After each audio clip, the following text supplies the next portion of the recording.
Ever since God rescued the Israelites from Egypt, God had provided judges to rule over them. One day, the Israelites went to Samuel, their judge, and said, "Give us a king to rule over us, so we can be like all the other nations." This is Storytime with Josh, and today, the Israelites get their first king.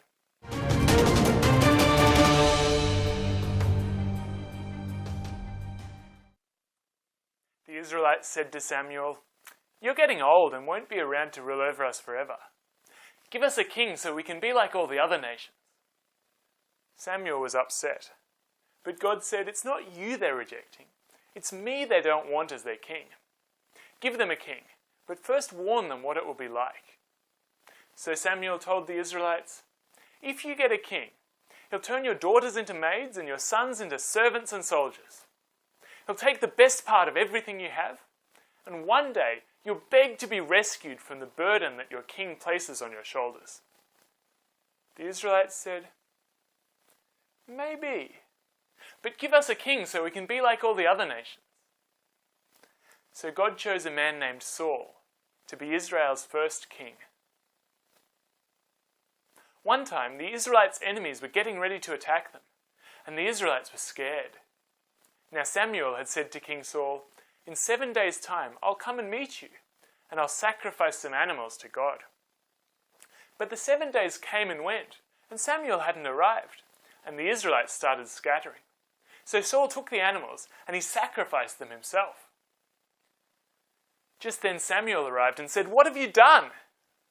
"Well, you hadn't arrived, and I didn't want to go into battle without consulting God, so I sacrificed the animals. By doing this, you've disobeyed God.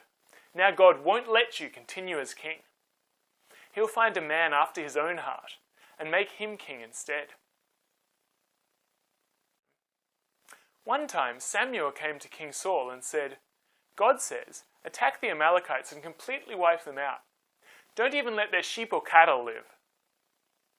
So Saul and the Israelites attacked the Amalekites and conquered them. They killed all of the soldiers, but they captured the king and kept some of the sheep and cattle. After the battle, Samuel went and found King Saul. "Ah, Samuel, I've obeyed God's instructions." "Then why do I hear the baa of sheep?" "The soldiers kept some of the sheep to sacrifice to God." "Do you think God prefers sacrifices to obedience?" "No, you could offer the most expensive sacrifice to God, but he'd still rather that you just follow his instructions.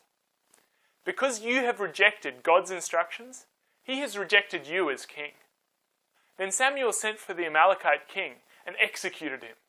And from that day on, Samuel never went to see King Saul. And God was sorry that he'd made Saul king.